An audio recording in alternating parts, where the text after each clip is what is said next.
utilización de la tecnología educativa fijan su mirada hacia las experiencias de los niños en el tiempo libre como una posible fuente de inspiración para el desarrollo de nuevos enfoques educacionales, pues suelen considerar que el uso de la tecnología fuera del aula es de alguna manera más auténtica y natural que el que ocurre en la escuela.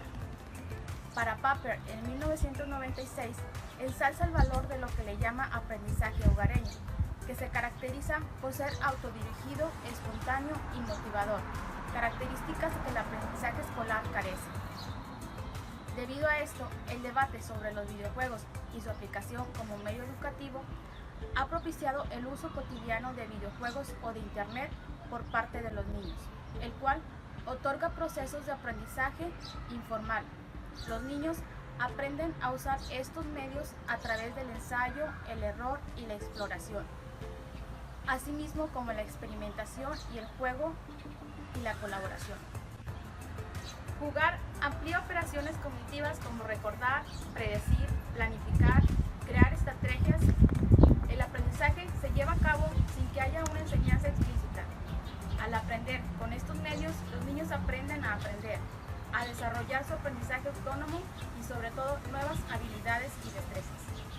Los videojuegos se consideran que ofrecen maneras más eficaces, interesantes y liberadoras de aprender de los que suelen dominar en un aula escolar. En los últimos años ha crecido una popularidad e importancia comercial, considerando que los videojuegos son una herramienta para encantar al niño. Los juegos les posibilitan formas de aprendizaje personalizados y diferentes estilos de aprendizaje. Autores como Prensky y Guy son dos de los defensores de estas argumentaciones sobre el potencial de los videojuegos en el aprendizaje. Tanto sus libros como en sus sitios web recomiendan a padres y profesores tomar a los juegos con seriedad y usarlos como herramientas de enseñanza de aprendizaje y convertirlos en temas de enseñanza. Sostienen que los juegos ofrecen experiencias de aprendizaje que son más atractivos, estimulantes, motivadores que los que se brindan en una escuela tradicional. Existen varios debates sobre estas argumentaciones, ya que en el ámbito educativo hay quienes sostienen que la utilización de los videojuegos podrían causar efectos negativos y que no todos los juegos son buenos, por lo que hasta hoy sigue habiendo contradicciones sobre este tema. El juego de aprender. Según James Ye, para los seres humanos el aprendizaje genuino siempre está asociado con el placer. Es la última instancia, una forma de juego, principio que en las escuelas nunca se tiene en cuenta. Ye ensalza la capacidad de los videojuegos que proporcionan ideas proyectivas. Al jugar un juego como Full Spectrum Warrior se asume el rol del soldado profesional. El juego brinda la posibilidad de sentir el control, experimentar la pericia, de sentirte experto, sentimientos que según el autor están ausentes en la vida real. Prensky dice que las habilidades adquiridas a través de los juegos de colaboración o resolución de problema pueden generalizarse de inmediato. Supongamos que un jugador aprende a asumir riesgos o tomar decisiones en los juegos y por lo tanto mejora su capacidad para hacerlo en situaciones en la vida real. Los juegos en el aula. La idea de que pueda ser posible utilizar videojuegos en las aulas no es nueva, pero el interés de este enfoque se ha incrementado en los últimos años. En Gran Bretaña, organizaciones importantes como Vecta han encargado reseñas o proyectos en pequeña escala relacionados con este tema.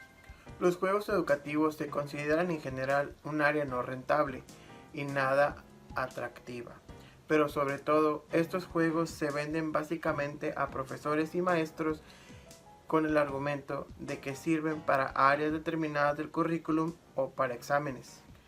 En contraste, la posibilidad de utilizar juegos comerciales ha despertado un mayor interés en los investigadores como Avecta. Se realizaron unos proyectos en los que se utilizaron determinados juegos con la guía de docentes. La clase de juegos que hacen referencia a estos estudios son simuladores y juegos de estrategia, como SimCity, Age of Empires, The Sims y algunas aventuras educativas. El entretenimiento educativo es un concepto que engloba híbridamente los conceptos de educación y entretenimiento, lo cual se apoya fuertemente en el material visual, en los formatos narrativos de los juegos y en los estilos de apelación menos formales. El entretenimiento educativo se ofrece como una alternativa aceptable para el tiempo libre de los alumnos, en los cuales los padres podrían estar más confiados en que no pasen su tiempo libre en cuestiones de ocio o vagancia. Dentro de lo que Buckingham denomina software del entretenimiento educativo, encontramos los CD-ROM, los videojuegos y algunos sitios web. La gama de software de recursos educativos de donde los padres pueden elegir es muy amplia, siendo las empresas de mayor renombre las que tienen una mayor ventaja competitiva en este rubro. ¿Es el mercado del software educativo uno de los más competitivos hoy en día?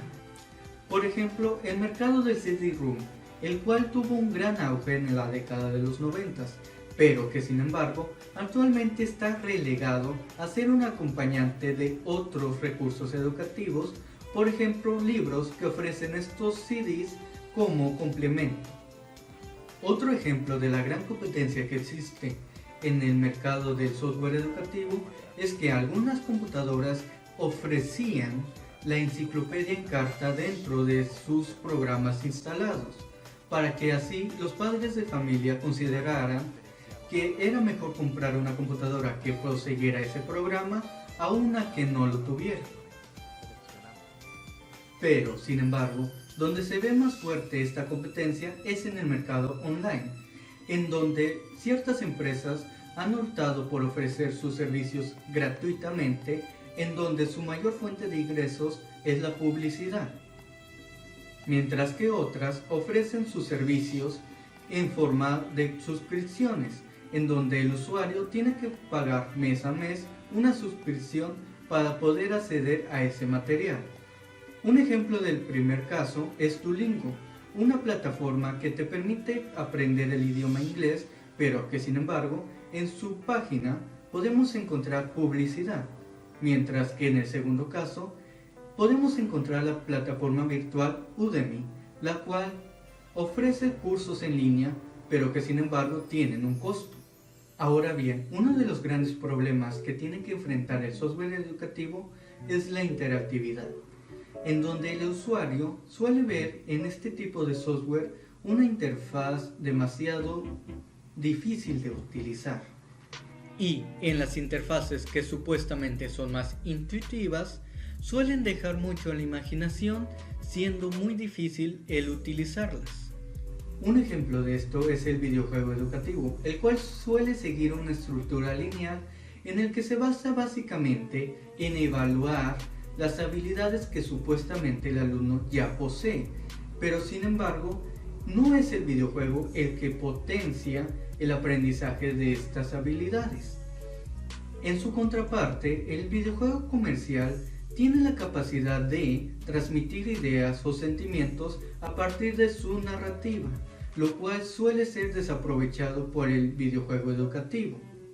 Otra de las desventajas del videojuego educativo es que en comparación al videojuego comercial, el videojuego comercial, aparte de transmitir esas ideas y sentimientos a través de su narrativa, te sumerge en un mundo completamente nuevo para el jugador, en el cual el jugador puede explorar su historia, la historia que quiere contar el videojuego, mientras que en el videojuego educativo el diseño suele ser más pobre y limitado, lo cual se limita muchas veces a preguntas y respuestas.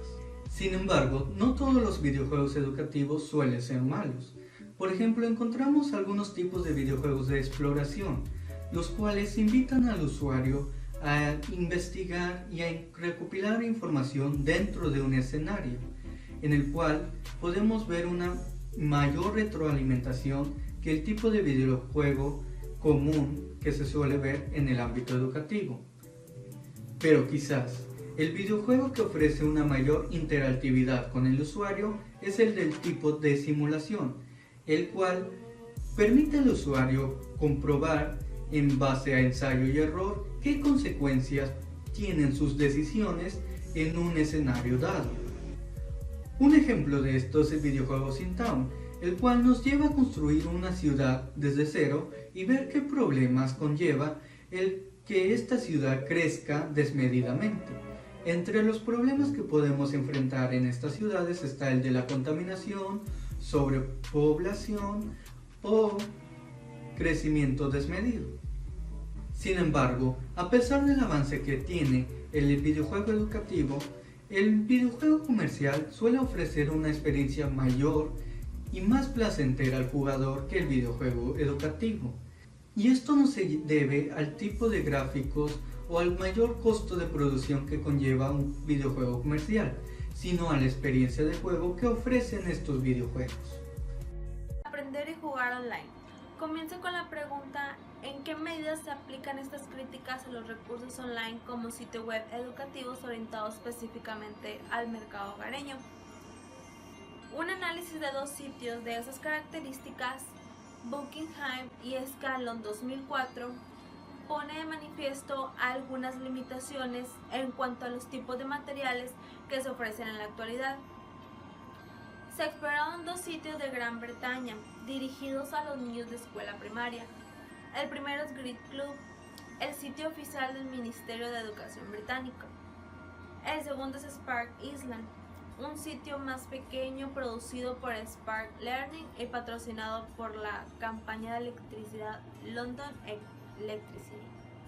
Los 2 sitios ofrecen una variedad de actividades educativas, entre ellas cuestionarios, juegos y recopilaciones de hechos sorprendentes. Los 2 sitios tratan de adoptar un enfoque informal e interactivo de aprendizaje, el cual se manifiesta por el trabajo profuso de material visual y el uso de menor texto escrito. Los 2 sitios incorporan juegos sencillos. Grid Club, por ejemplo, incluye juegos matemáticos que requieren viajar por una isla volcánica y perseguir ladrones. Spark Island adopta un enfoque más sobrio y presenta escenarios basados en viajes espaciales y carreras. Los elementos de entretenimiento de estos juegos están contenidos en el modo visual, mientras que los elementos educativos aparecen en texto escrito. Sin embargo, podría argumentarse que todo entretenimiento es educativo en el sentido de que seguramente alguien va a aprender algo como resultado de la actividad, y que toda educación tiene que ser entretenida en el sentido de necesitar interesar a quien aprende. Nos dice que en lugar de integrar los contenidos matemáticos en el juego, en los 2 sitios suelen estar desvinculados. Para avanzar en el juego se requiere responder preguntas aritméticas descontextualizadas que no tienen ninguna relación con el escenario y la narración del juego. Aprendizaje en el hogar.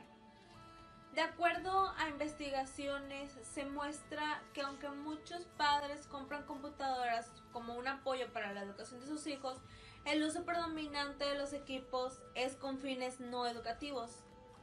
De manera similar, aunque algunos padres invierten sumas importantes de dinero en software educativos, estos programas no suelen utilizarse.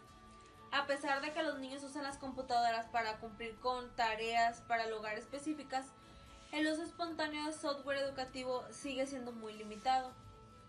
Un estudio llevado a cabo mucho antes de la amplia diseminación del uso de Internet, Joseph encontró que el uso de software educativo en el hogar era extremadamente raro, incluso en casos de familias con elevados niveles de entusiasmo y conocimientos técnicos.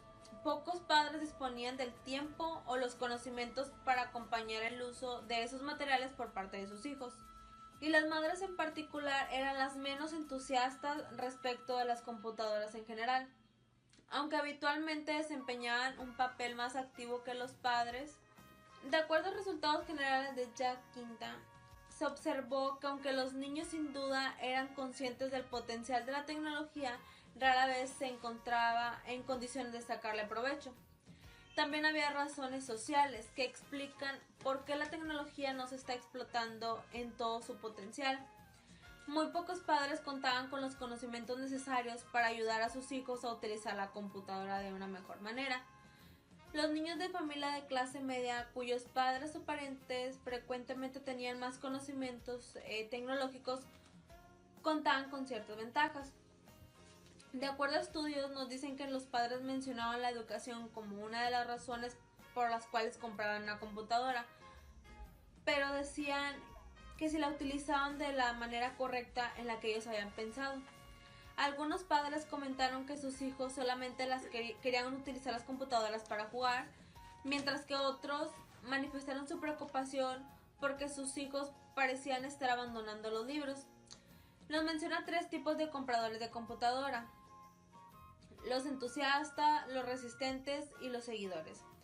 Los entusiastas creían firmemente en el potencial educativo de las computadoras, aunque alguno de ellos parecía saber muy poco del tema. El resistente se encontraba en posiciones económicas y compraba simplemente una computadora por comprar para su casa, mientras que los seguidores, como todos tenían computadoras, sentían que ellos también debían de tener una computadora y por ese motivo compraban computadoras.